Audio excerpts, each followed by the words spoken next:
Hello, a very good evening.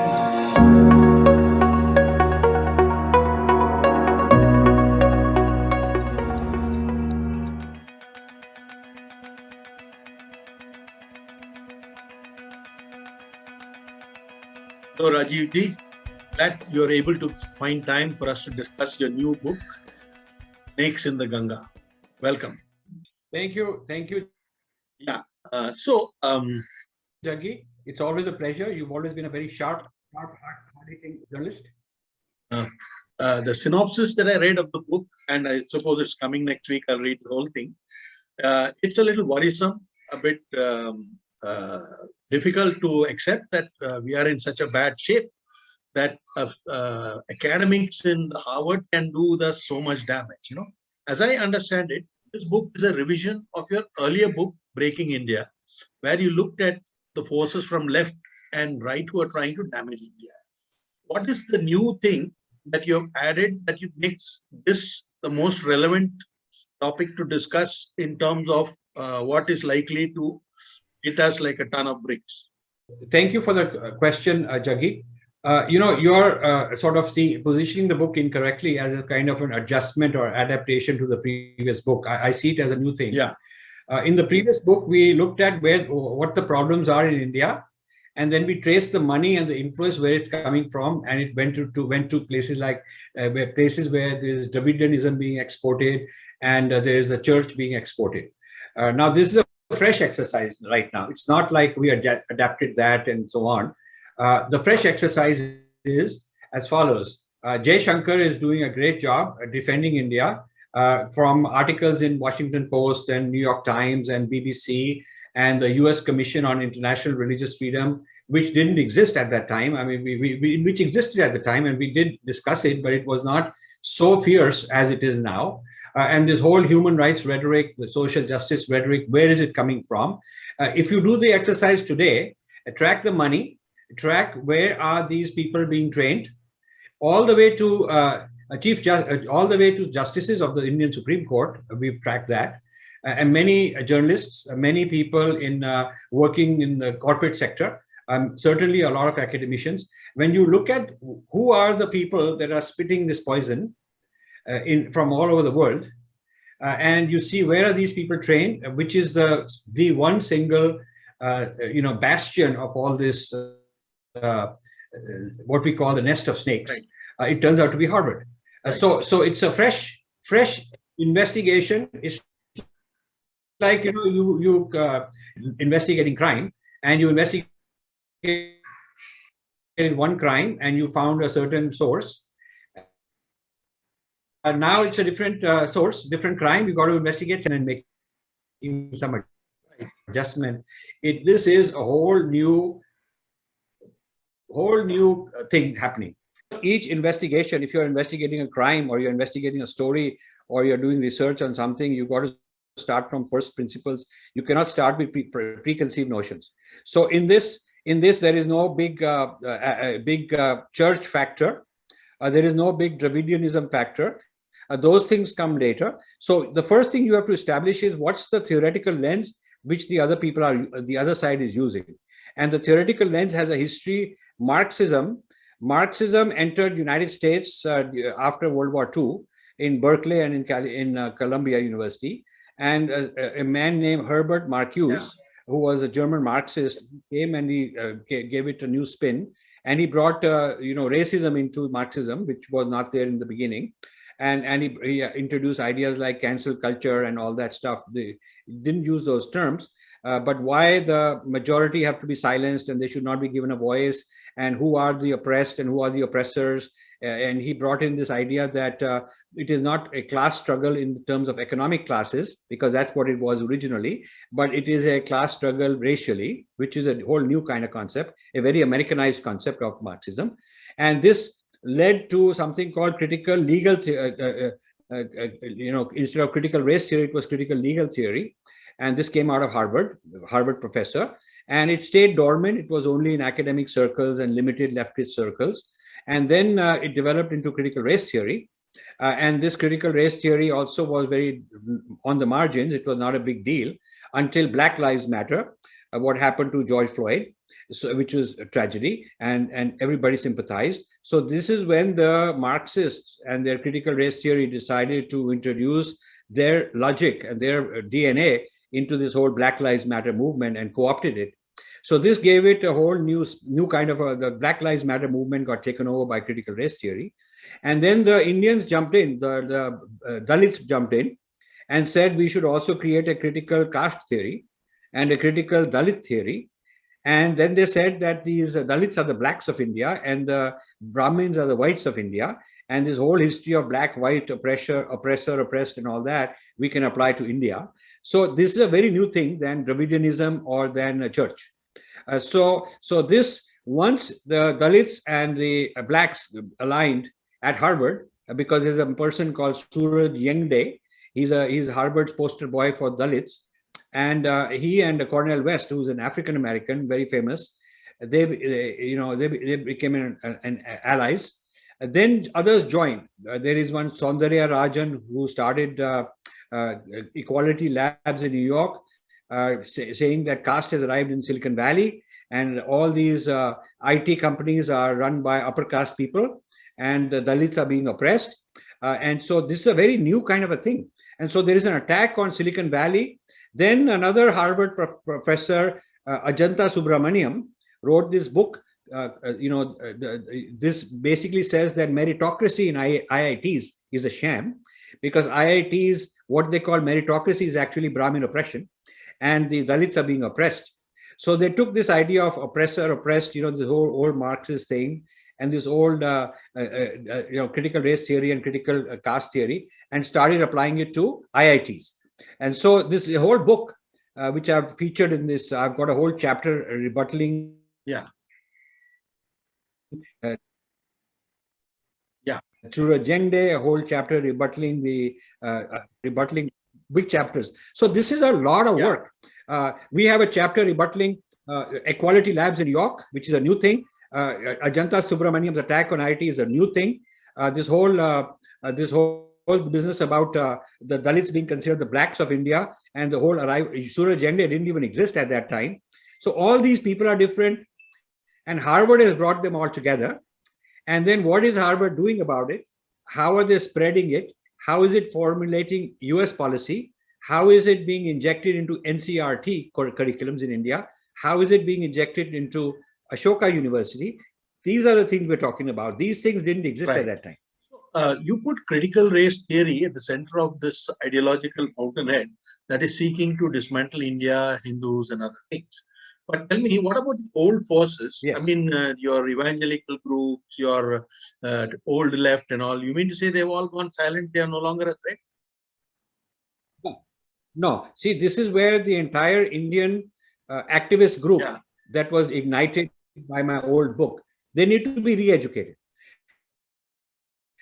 Because for the last 10, 12 years, they haven't done anything fresh. They've just basically found new examples of the same problem. All these channels that are out there defending Hinduism and Hindutva and fighting Hinduphobia, they're all basically they're all on what I call Breaking India 1.0. So they're chasing the same things. But the battlefield has shifted. The battlefield has shifted. So now what is happening is that this new theory is also sucking in LGBTQ as minorities that are oppressed.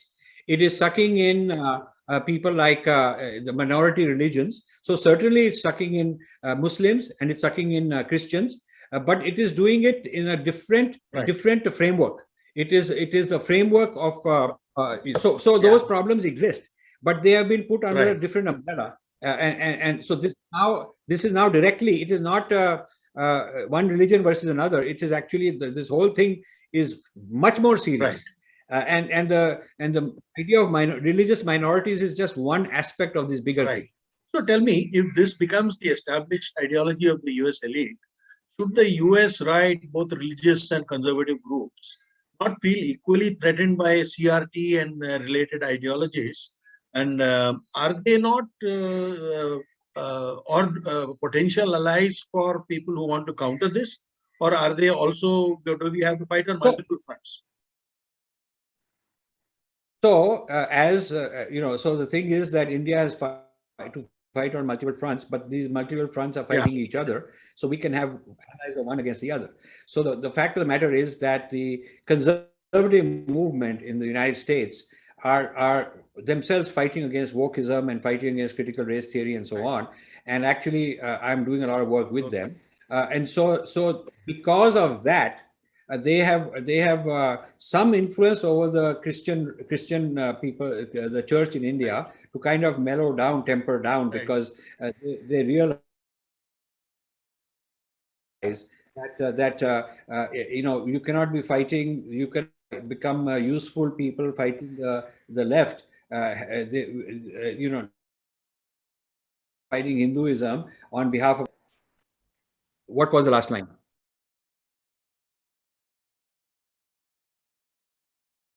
Okay, is the signal okay now? Okay.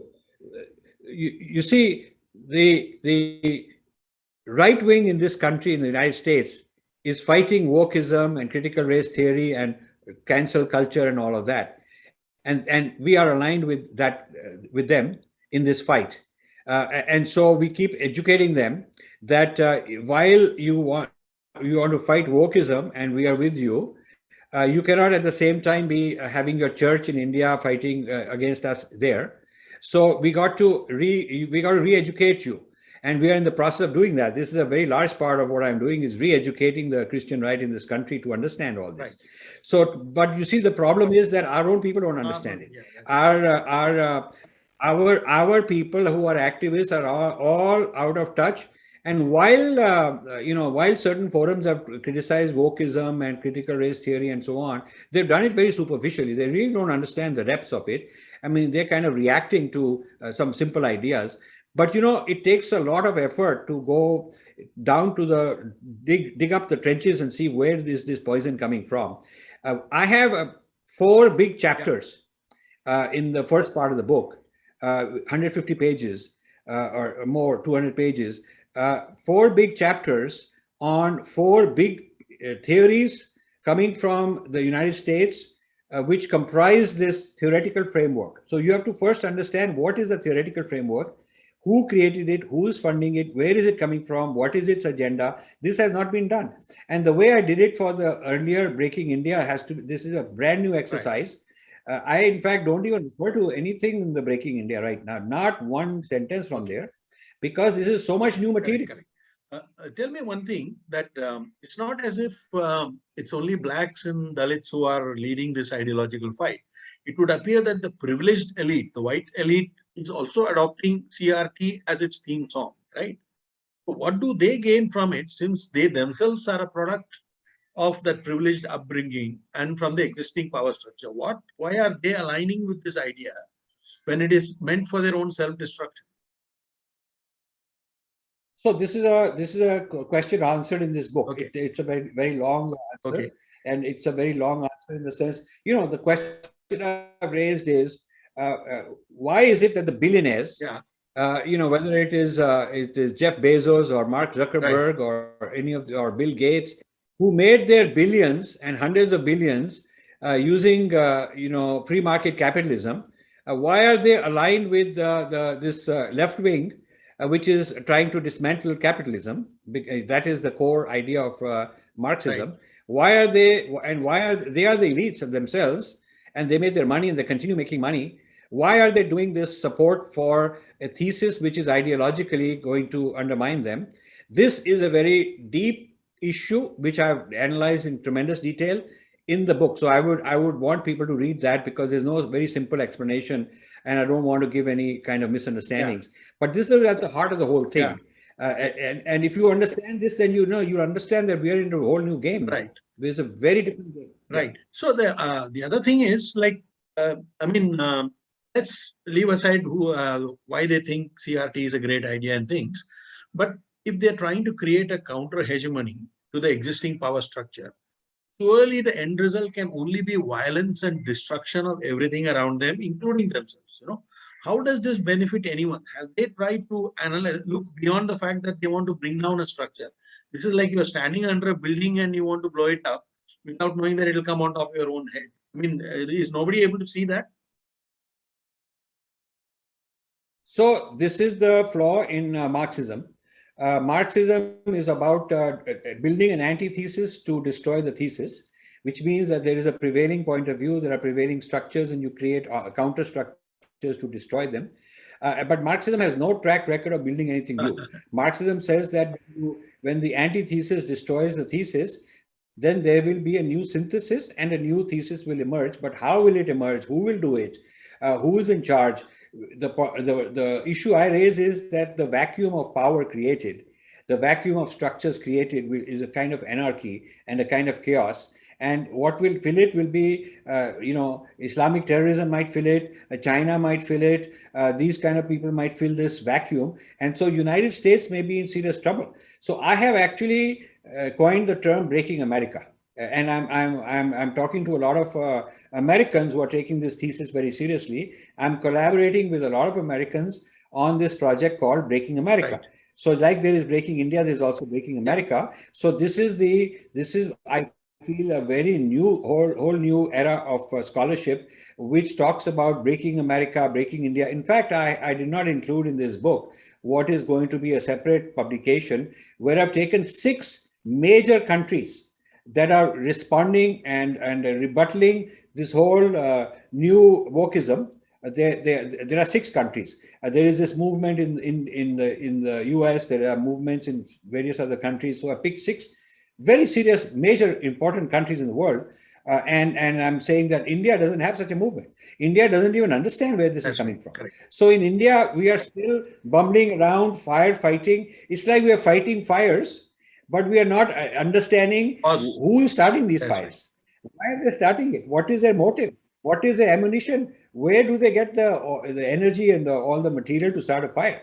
And when you look into that, you realize that Indians are involved. Indian knowledge workers are involved in this in this destruction of India logic. Some Indian elites are involved. Very wealthy people are involved. Some politically powerful people are involved, and they all claim to be Deshbhakts. So there is a new revelation we are giving, because what we are showing is a contradiction between what you value as your civilizational ethos on the one hand, and your actual actions, which are undermining your own civilizational ethos. So we give examples of in part 3 of the book. We bring it to India, and how is it entered India? How is it being imported in India? And we talk about Ashoka University and Azim Premji's organizations and Tata Institute of Social Sciences, and we talk about Godrej Cultural Labs. We're not talking about JNU here. We're not talking. We deliberately, because I'm not trying to regurgitate the same old stuff that all these activists are out there talking about, Jholawalas and all that. The new problem is not coming from grassroots village people who go to JNU on a quota system and become leftists. The new problem is that the elites of India are sending their children to private education where they're paying huge amount of money. And these people from industrial families, these people from IAS officers' kids, these people from elitist families in India, highly educated families in India, their children are being now brainwashed into this. That's a very new syndrome than what was there in the past. Right. One thing, why is Harvard the chosen mecca of CRT and related ideologies? Why is it that there are no spearheads in, say, continental Europe? Maybe Oxford or Cambridge may be having some such ideologues, but we don't see such things in, say, Germany or France. Is that right? Am I right or am I wrong? No, there are, but Harvard has we've talked about, in this book, we talk about 6 or 7 different schools and departments in Harvard. We talk about, each of them involved in this in a very systematic way and supporting each other. They come from different disciplines, and they support each other. So there's a very large ecosystem, and they've used the Harvard brand. They've used the Harvard alumni. They've used the Harvard connection with the government. Harvard trains government people in not only the United States, but even Indian government people come to Harvard for Harvard Kennedy School of Government for training. So Harvard is using its outreach in a very serious way, in a very systematic way. And why Harvard? And what is beyond all this breaking India, there is also a breaking America. And what is the new world order? What is the new world order that they want? They have an idea, they have a vision. And according to them, that is the future of humanity. So India has to be dismantled because it's coming in the way. So India is to be dismantled because after dismantling it, they think there's a better future for humanity. And this is what we explain in this book. But we hardly ever matter in the global scheme of things, even though we are getting bigger to a $3 trillion economy. We are nowhere as important as, say, some of the other countries like China, which is keen to dismantle America as much as anybody else. India is not about to dismantle anybody else. But let me come to the core of the CRT ideology. You say the CRT supporters, that is your, are not, they don't believe that the problem is inequality of opportunity, but inequality of outcome, right?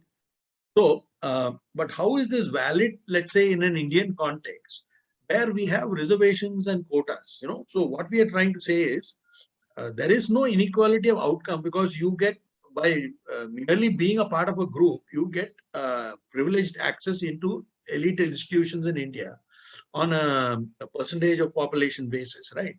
And this has been there for more than 75 years. I mean, nearly 70 years, 70 and odd years.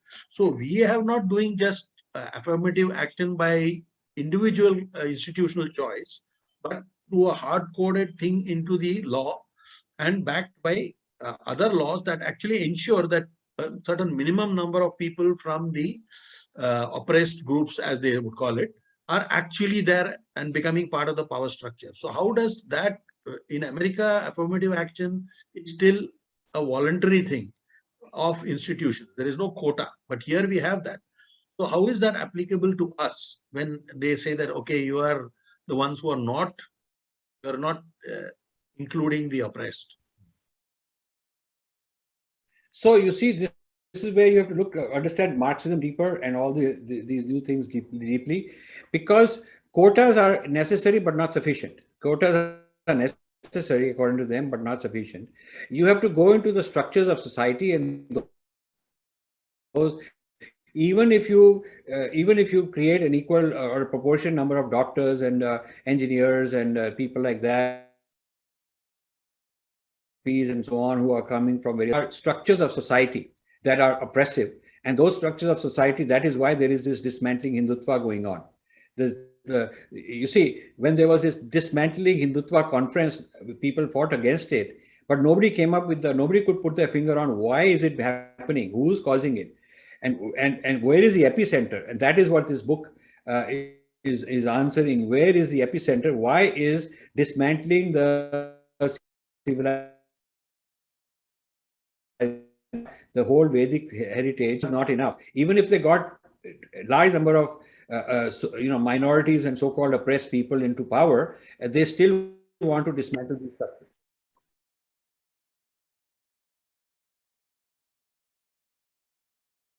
Okay, sure. I understand. Got it. I understand.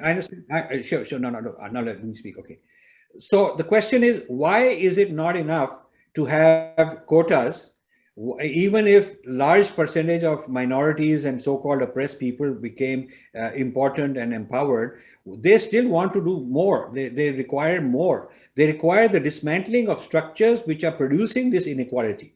So they're saying that these structures are Vedic structures.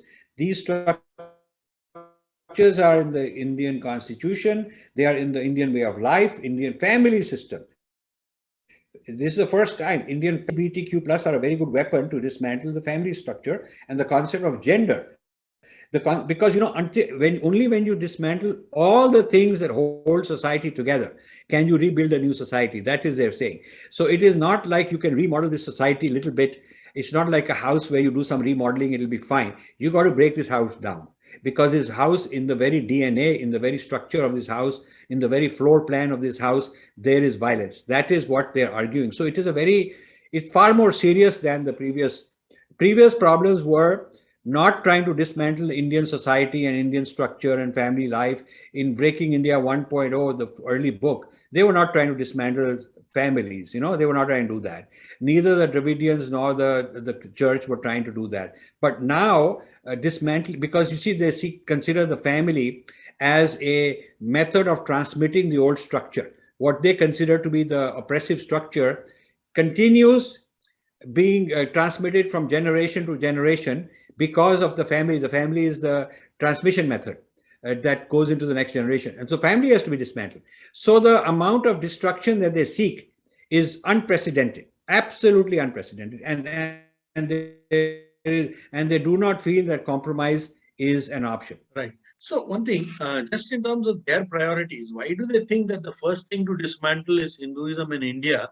Why is it that they see no, why don't they think that jihadi Islam needs dismantling, or the Han autocracy in China, or any of the really oppressive regimes that are threatening the whole of humanity, not just their own countries? I mean, China is threatening to invade everybody in sight. So the point is, why do they think that those oppressive structures do not need to be dismantled, and that India, which threatens nobody, is the first to be dismantled? What is the prioritization here? So you see, the thing is that this is where the Indians come into the picture. Indian intellectuals have thronged at Harvard in unprecedented numbers. I tell you, it's not just a few hundred people that have been trained, it's in the thousands.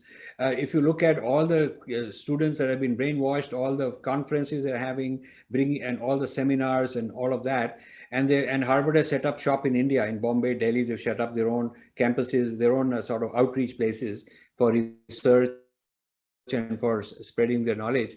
So the Indians have thronged into Harvard and joined in larger numbers than anyone else. I do a chapter comparing China and India at Harvard, and China has done a very good job of managing Harvard according to their national requirements. They have made sure that their funding is such that the Harvard people are pro-China, in terms of they're not criticizing China on Tibet or these Uyghur things, or even this Taiwan and Hong Kong. Harvard is very muted. Okay, they're very modest in their complaint. But when it comes to India, there are these Khalistanis, there are these Kashmir separatists, there are all kind of people. So the difference between the way Harvard treats India and the Harvard treats China is very different. And that has to do with the nature of the Chinese who go there and influence, and the nature of the Indians who go there and influence. The Indians are very easy to sell out. India is being sold by Indians. And so the answer to your question is that the reason India is a major target is because lots of Indians are for sale. And they have been sold out, and they've been co-opted. Why the British succeeded in co-opting sepoys in India, but could not raise a single garrison of Chinese military people in China, that's an important story. There were more than 100 wars that the British fought during their empire using Indian sepoys. They fought these wars in India and in China and in Africa and various places because they could recruit a large number of Indian sepoys, loyal to them, obedient to them, and then they could deploy them. But in China, the British tried to raise a military. They could not raise even one garrison because the Chinese refused to work for the British. So this is really into the self-esteem of Chinese, and their sense of honor, and their sense of racial pride and who they are, which is quite the opposite of India. So India is an easy target because Indians are for sale.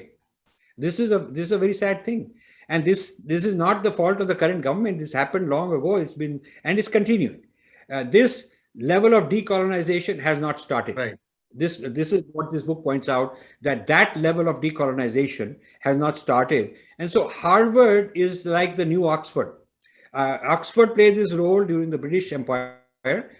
Harvard is playing this role today in supplying the intellectual side of things.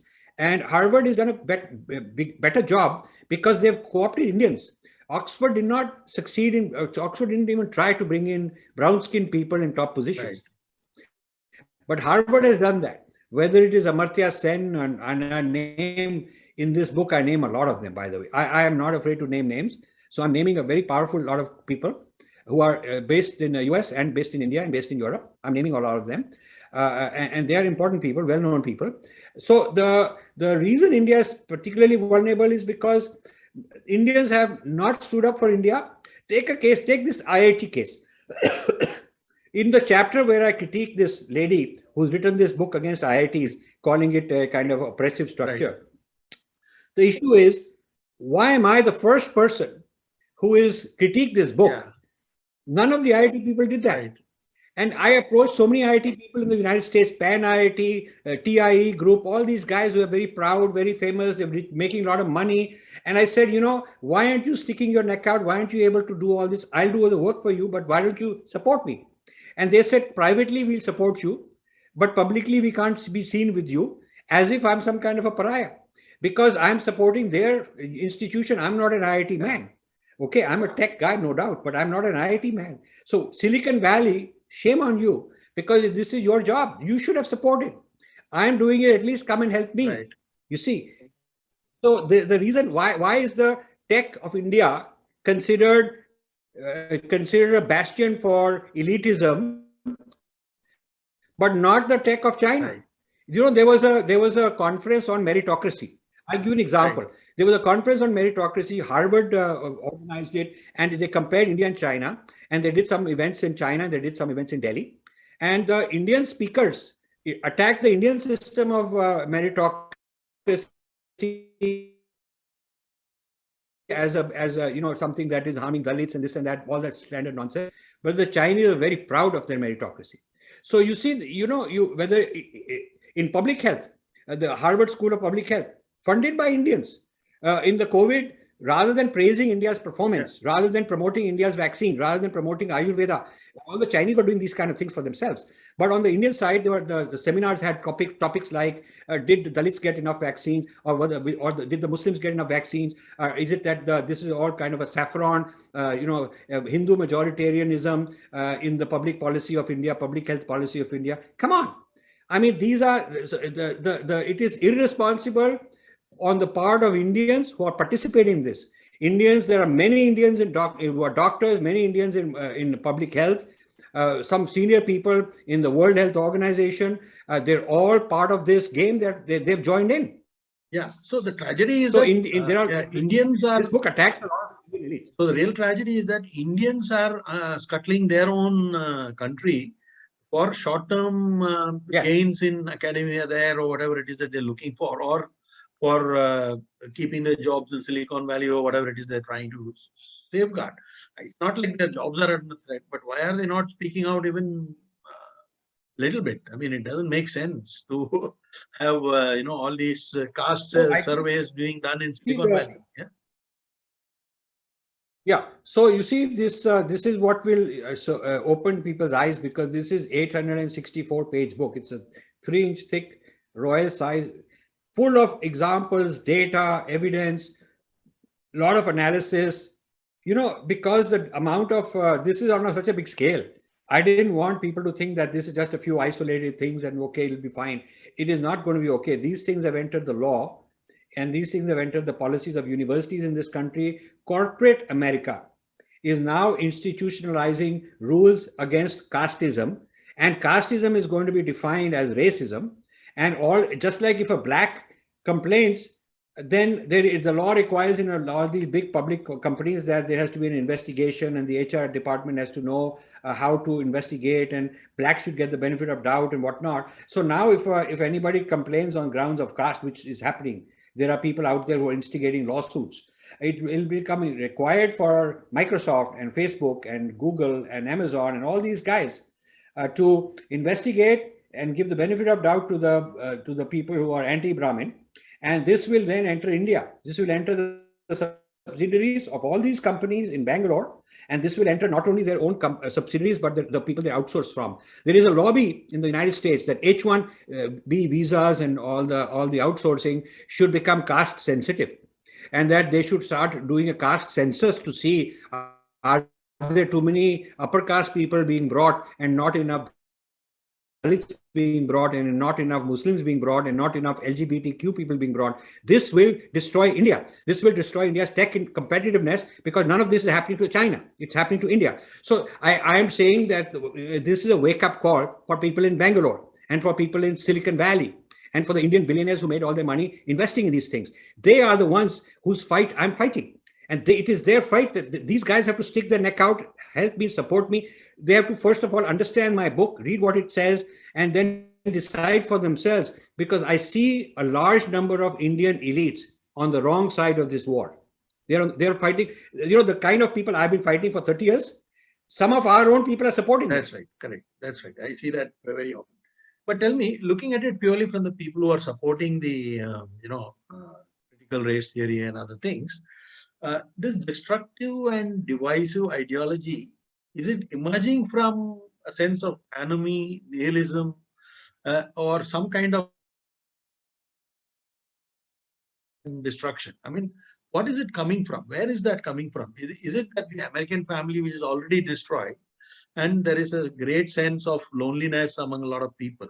Is this what is creating the sense that, okay, everything else, I mean, the sense of anomy and nihilism, is this what is driving this? No, well, I think that's a bit of a simplification, because I think that this is coming from, this is a very left wing. What has happened is that there is now a global left. There is no global right. There is no global orthodoxy and global conservatism, because the conservative movements are fighting each other. But the global left has consolidated its power. I give them credit. Not only they have consolidated all the left-wing people around, they've also brought Islam into their side, which is very, very impressive, that they brought Islam onto their side. And the globalists have brought in feminists on their side. They brought in LGBTQ plus people on their side. So they've brought in a coalition of people who are having grievances. So it's a consolidation of grievances like never before, okay, against the established order. So the book talks about the new world disorder. It's fashionable to talk about new world order. You have all these conferences, everybody talking about what's going to be the new world order. I'm saying forget that for the next 10 years. Talk about the new world disorder. So that's a term I'm using a lot. The new world disorder is where we are headed. And then we can discuss what will happen as a result of that, what will happen, who might take over the new order as a result of that, which will be later, much later. But I'm saying the next, this decade of the 20s is the decade of the new world disorder, and there are people who are very determined to do that, and they feel that their time has come. So United States, certainly the Democratic Party right now has been taken over by the extreme left of them, whoever these people are, these Congress, there are a couple of Congress women, a lot of Indian, Premila Jaipal and Ro Khanna, they're all sold into this wokeism. All of them sold into this book. I'll also tell you that we are going to put this out in the next week or two. But the justices of the Supreme Court of India have been infected by Harvard. Some of them, historically, and we trace the links, how they got infected, who infected them, and what's the harm being done in India as a result of this poison being spread through the judiciary. So this is a serious matter. Right. It is no longer a JNU contained kind of a thing. Yeah. It's now in the elites of industry. Industrialists in Bombay are involved in this. Academics, private universities where all the elites go and send their kids involved. Judiciary involved. Politics involved. So, these guys are very smart. They would infiltrate everybody. They infiltrate the current government also, because unless the government is vigilant, which is what we want them to be, they don't even know where this is coming from and who to exclude. And they don't know how to purge their own house, how to clean up their own house, unless they understand the theory correctly. And they say, they should be able to, after reading this book, they should be able to say, when they listen to somebody and say, I know where you're coming from, and let me ask you a few questions to clarify. And they should be able to figure out, okay, this guy doesn't belong here. They should be able to do that. Ideological filtering, they should be able to do. I think every senior politician or civil servant or the higher judiciary should have a copy of your book first before they read the Indian Constitution. I think they should read this thing in order to know what we are really up against. So tell me, we mentioned it briefly earlier. Why is CRT ideology in cahoots with jihadi Islamism? I mean, what is the connection there? Why do they think that this ideology is friendly to the other? What is the connection?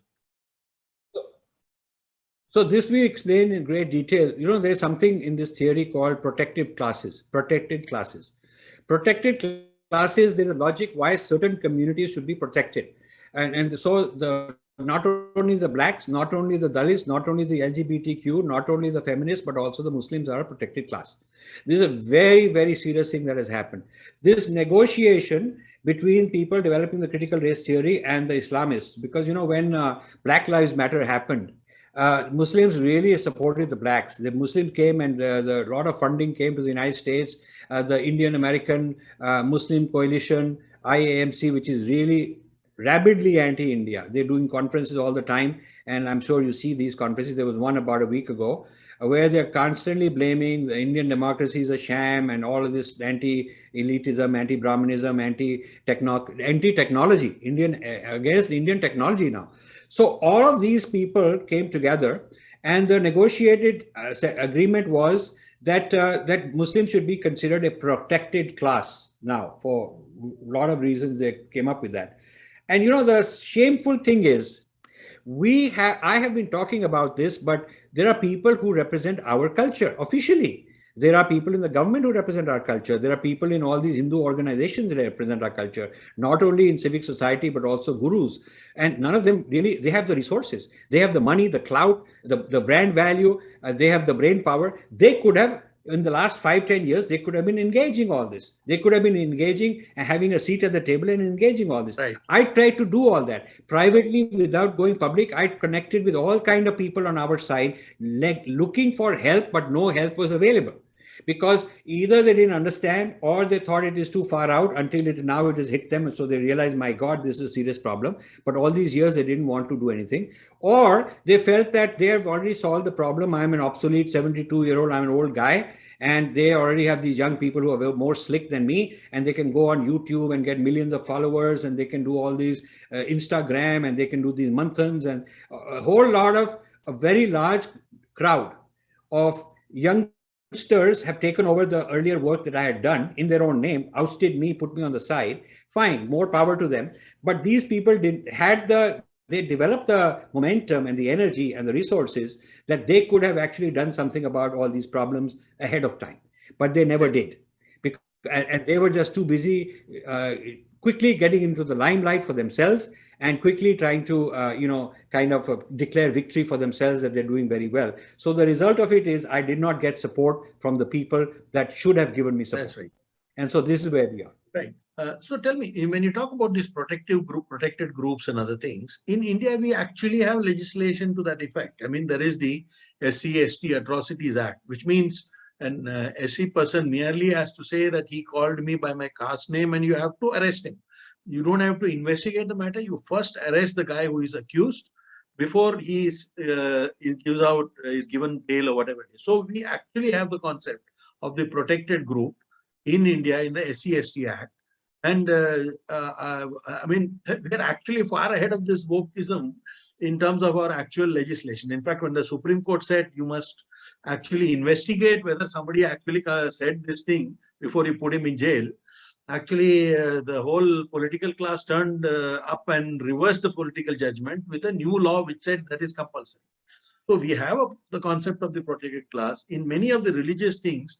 For example, you can take over a Hindu temple, but you cannot take over a church or a mosque. So they are actually protected religions. So we are actually far ahead of the idea in India. So what else do they want to dismantle? So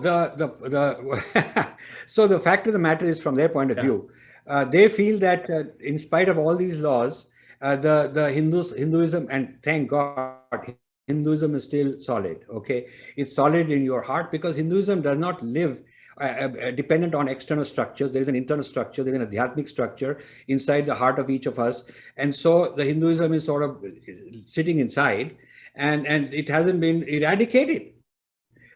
And I don't think it will be eradicated. I think it's a very powerful entity, but they'll keep bashing us. This is a war of Dharma versus Adharma. It's not that the Adharma is true and will dislodge the truth of the Dharma, but it can on a social level create havoc. You see, it's one thing to become the new norm and the new prevailing thesis, which won't happen. But to destroy the established thesis is an easier thing to do. So while they are craving to create a new order, they will actually end up creating a disorder and destroying what exists. That is what I'm concerned about. And therefore, I want that people on our wavelength, people like you and your viewers and many others, should take this matter seriously, should understand, read this, sponsor it, spread it. I'm willing to come and do workshops. We're willing to do a lot. If people want to take this and turn it into education, have training sessions for various people, I'm willing to do all that. And by the way, even though it's almost a 900-page book, it's got less than 10% of all the material we gathered, because the total amount of material we gathered is so huge, it would be too big to publish. So we published, this is like the first dose. Think of it this way. This is the first dose, and this is a very heavy dose. And then we have enough other ammunition waiting that can come out also as and when required. So tell me one thing, that, I mean, people supporting these kind of deadly ideas, don't they understand one simple thing?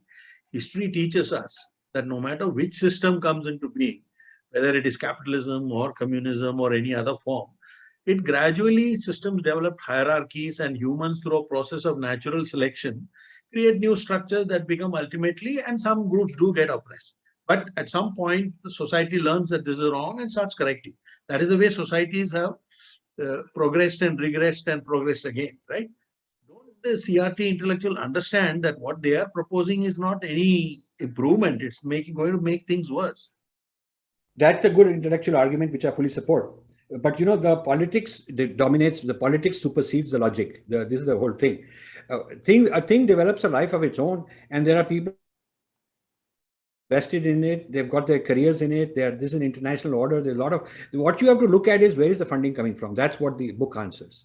Where is the money coming from? It got some surprises there. Besides the old guys doing it, there are also completely new things. People think that George Soros is a big bad guy, and he is. He hasn't gone away. But he's an old guy. Now, where are the new younger George Soroses who are half his age? I reveal that. I name names, I deconstruct them. I give you, some of them have got hundreds of millions of Indians, people in India, hundreds of millions of people in India, into their network through indirect means, through services they're offering. They have got a couple hundred, 200, 300 ventures, new ventures, startups. They're training a lot of young Indians to be on their team. And they are giving, besides making a lot of money, in these investments, they're also spreading their ideology. And so a large number of tech entrepreneurs who are going to become multimillionaires are being won over into this ideological wave. So I'm exposing all that. So I'm up against some very powerful people, and I will need help. I'll need help. Absolutely. I am on your side. Let me see what we can do at some point when we meet up early next month. So tell me one thing. Sure. You mentioned that Indian universities like Ashoka and Kriya are also going down the same path, even though they are privately funded by people who are businessmen and others. So how is it that these people, they want to start a liberal arts college or postgraduate studies, but ultimately end up supporting the same cancel culture that's eating the vitals of America and India? Right. So this is what we are. This is exactly what we address. So the book is 3 parts to answer this. Part 1 is the theory. What is the theory, which is then propagating everywhere? What is the theory? What is its history? What is its logic? And who are the prominent? What are the prominent components of this theory? And after examining this theory, I pick 4 very big works that have come out from this theory, and each of them gets a chapter and a rebuttal of mine from that in that chapter. So then part 2 is how this theory is being implemented in places like Harvard. Who is doing it? What are all the departments? What are all the centers? Who are the main figures? How are they doing it? Through conferences and through dissertations and through what kind of scholarships, fellowships, grants, etc. And the whole ecosystem. This is the heart of the book. I would say 40-50% of the book is part 2, which explains all of this stuff going on, which you might say, this nest of snakes. Where are these snakes being produced? Why is their DNA so poisonous? Why are they doing a genetic modification of the snake in order to make him more fierce? And how is it working? And then what are its outreach and its impact on American society and so on?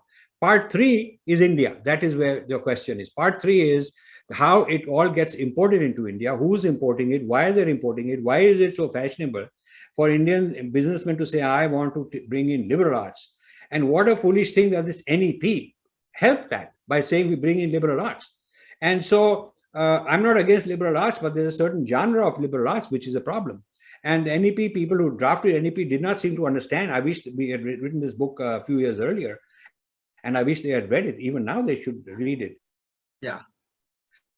But the NEP people, without knowing a whole lot about what is going on in the liberal arts as it comes out of Harvard and why this is not very good for India, they just started promoting liberal arts. So it became kind of fashionable. You know, everybody starting a university saying, "Ha, hum bhi liberal arts karenge."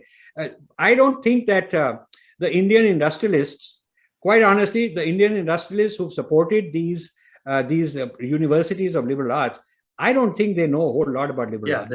I think they're technical. I think they just thought it is a great thing to do, and you will get a lot of pats in the back. You know, it's like say you're starting an airline and saying, "I own this airline." So it's they think I own this university. That's what they want to know. They want to tell their peer group that this is what they're doing. I think you're right. They are naive.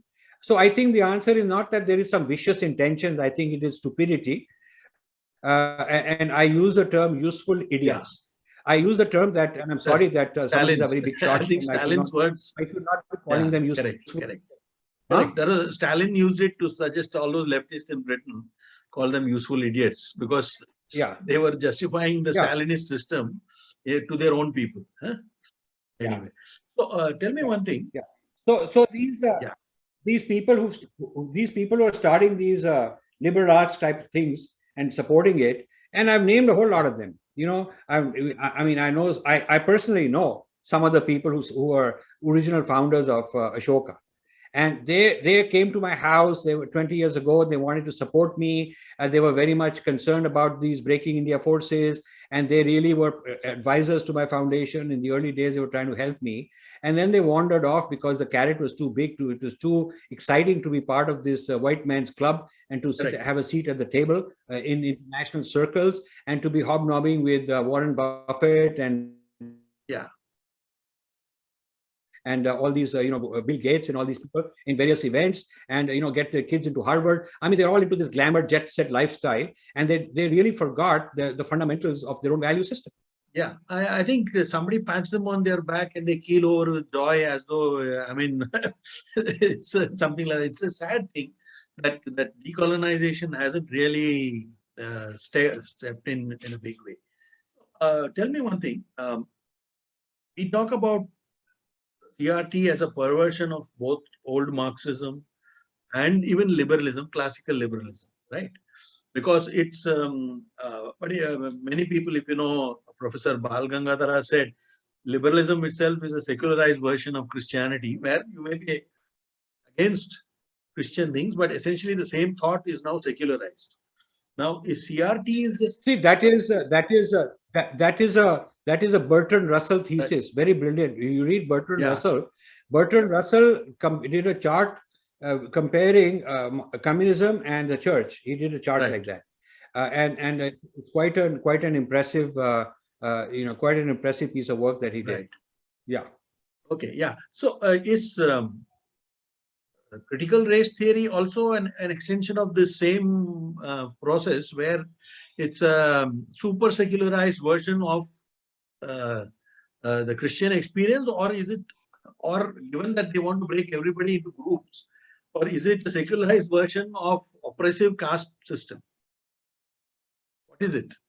So, the West has never been unified. The West has the Hebraic and the Hellenistic two sides. The Hellenistic side comes out of Greece and the Hebraic side comes out of the Bible. And this is an old debate, an old clash to try to unify the Western universalism. But Western universalism has these two parts in it. So this is a mixture. The mixture of the Hebraic and the Hellenistic keeps coming out with these new theories. So this is not entirely a Judeo-Christian origin. The liberalism has got a lot from the Greek side also. So, and the two are independent. The two are in conflict. All these hundreds of years they've been in conflict. So the interaction of competing ideas, conflicting ideas, enemy ideas, it produces these kind of new toxins, and that's where it all came from. So it's not just one or the other. Tell me, the American state and American big business are all have sophisticated think tanks, and they know which side of the bread is buttered for them. So why have they bought into this? And they're also major contributors to the universities, not just Indians, naive Indians who do this.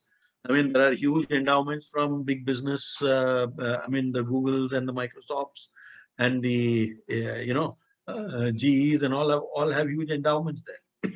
So why is it that American big business has also bought into this basic idea, or are they being blackmailed into it? No, they're not being blackmailed into it. I mean, Jeff Bezos bought Washington Post and really supported it so all the way.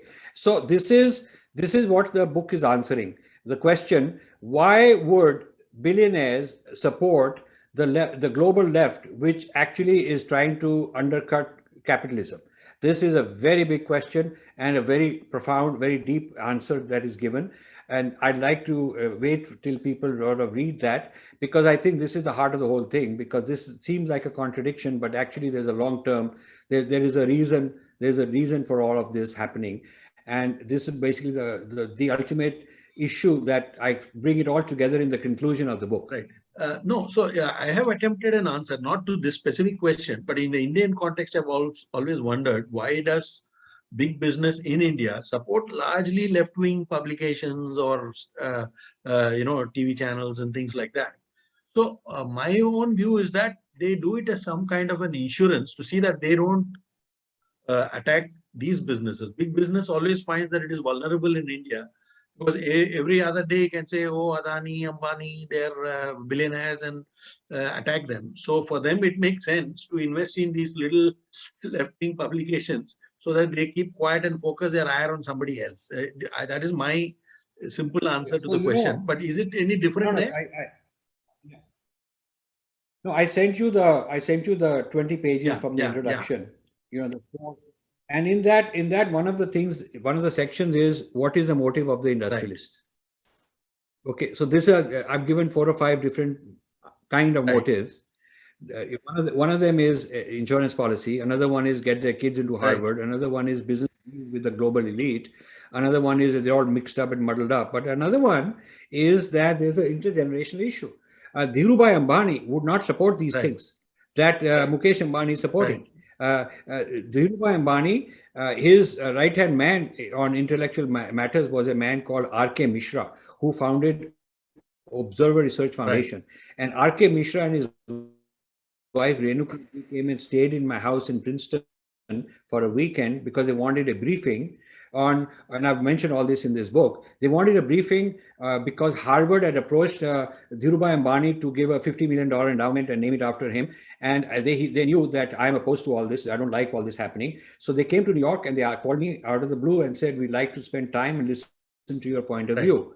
I mean, that's how decent and good they were. They wanted to listen to an alternative point of view rather than arrogantly just going ahead because Harvard told them to. So they came and spent a weekend. I brought in 5 or 6 of my top thinkers in those days, and we all made presentations on what is going on and what is happening to the American Academy and whatnot, and don't fund these guys without a lot of safeguards. At the end of which R.K. Mishra said, I'm going to go back and tell the Ambanis, don't even give them 1 paisa. That's what he told me. And I said, more power to him. This is a smart guy. Unfortunately, he's no more. Unfortunately, he died of some serious illness he had. And I really miss him because he's probably the smartest guy I met, one of the smartest people I met. And very, very Bharatiya and very honest guy. Now, what happened is after such people are gone, now the Harvard guys had a free, let's go in and take over these guys and bring their kid here. Like, how did Rohan Murthy get into some big shot position in Harvard all of a sudden? And because Narayan Murthy, they could get money from him and bring his son and give them some glory. So they know how the Indian weaknesses. Yeah, correct. In fact, a lot of... I mean, the Americans are smarter than the British in doing this. Not only that, I have done a simple analysis and I found that a lot of top or people at the top of the Indian civil service, most of their sons and daughters are actually in Ivy League institutions. Now, you know how the cost is. In Yes, Indian yes. rupees, if you were to compute the cost, it will not be usually easily supportable on a civil servant salary. Huh? Mostly they get some kind of funding and scholarships and all which come from nowhere to help them. And in a sense, this is how they may have infiltrated the civil Yeah. service. So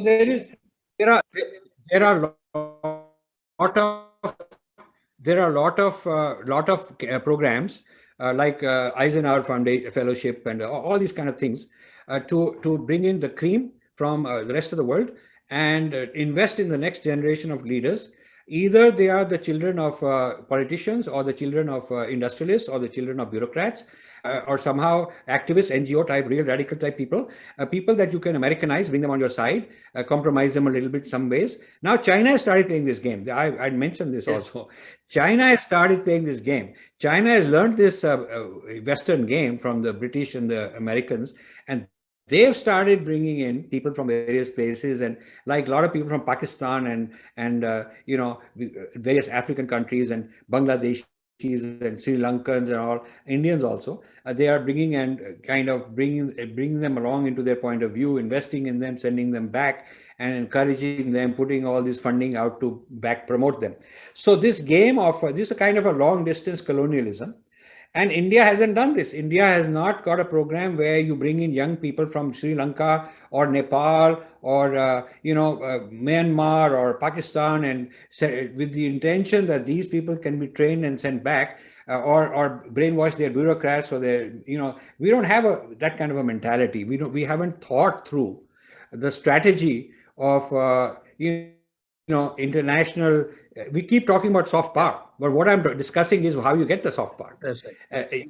And soft power is not that everybody will do yoga and so they're doing soft power. Ah. They'll do yoga in the morning. They'll go and attend the yoga class, and then during the day they'll go to the U.S. Congress and vote against India, India is a bastion of hatred. And how you disconnect this? You've done your yoga in the morning, which came from a certain culture, and then in the Correct. afternoon you're voting against that culture. So India hasn't thought through what it takes to really have soft power.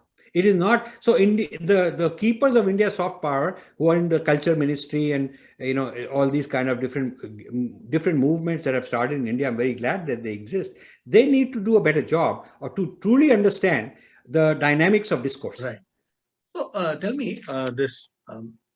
After the Russia-Ukraine war and all that, I would suspect that Europe will be more conscious about understanding its own security needs and for some amount of distancing from US dictated NATO policies, which is pushing them into these kind of positions. Now, why is new scholarship on these issues not coming from Europe and only in America? I mean, is there a reason why America is spearheading this and Europe doesn't have a different way of looking at it? No, there is pushback in Europe. I'm very connected with people in Eastern Europe. In fact, some of them have invited me, and we're going to do some research together, and we're going to promote my book there. I'm connected with some people in France. France has got a lot of these people. Some people in Germany, people in Britain. So there are certain pushbacks against all this from within Europe, but not as open. Now, President Macron in France is very openly against wokeism and critical race theory. He has made. I've quoted him many times. He's mentioned this in his speeches. He does not want this in the French education and policy and so on. So there are people like that who are quite against all this. And also, I think throughout Europe, thanks to waves of immigration from West Asia, I think the right is actually gaining political clout. I mean, I just heard that in the recent Swedish election, I think the right-wing parties are likely to come to power because of, I think just April, there was a lot of rioting and targeting of police by certain communities. So I think the balance of power seems to be shifting away from left-wing ideologies to right in Europe, slightly, though you saw Marine Le Pen in France who did a fairly good showing, even though, of course, Macron himself is not woke. But there is a rise of this thing. Do you think something like that can happen elsewhere in the world? Of course, Eastern Europe is not woke, but Western Europe still has a danger of sliding back, especially maybe Britain. Yeah, I think Britain will be interesting to watch with this new king and so on to see what happens. Yeah, because while the conservatives are there in power, they are not as strong in these views. They're still aligned with whoever is the American Right. president. So whether it is a Republican or Democrat, the British people feel that they have to be aligned. So they haven't really asserted their own autonomous intellect. They're very smart people, and they have the experience of being global empire builders. They should be able to do some things on their own. So far, they haven't shown that leadership. Right. I mean, Britain is more of a follower of America in the English-speaking Right. world, and not as a leader as it was even one generation ago. Yeah, I think that comes from their Anglo-Saxon, I think, linkages. Okay, for a last question, how can sane societies fight back? Can India prevent CRT from eating into its vitals and a push towards civil breakdown, even, violence? So I answer this question. This is what the book is for, is to expose the problem and understand it such that we can actually we can expose the problem and actually in such a way that we can deal with it. So the book shows the way forward, and I would like to encourage people to read the book, and then we can have many more conversations. Yeah, right. So we will do that, and I think we will try and see if we can promote the book even more among the people who should be reading them, who are actually collaborators in this destruction, in this self-destructive ideology. But I hope we have more conversations on this. Thank you, Rajiv, for giving me so much time. Absolutely. I appreciate this.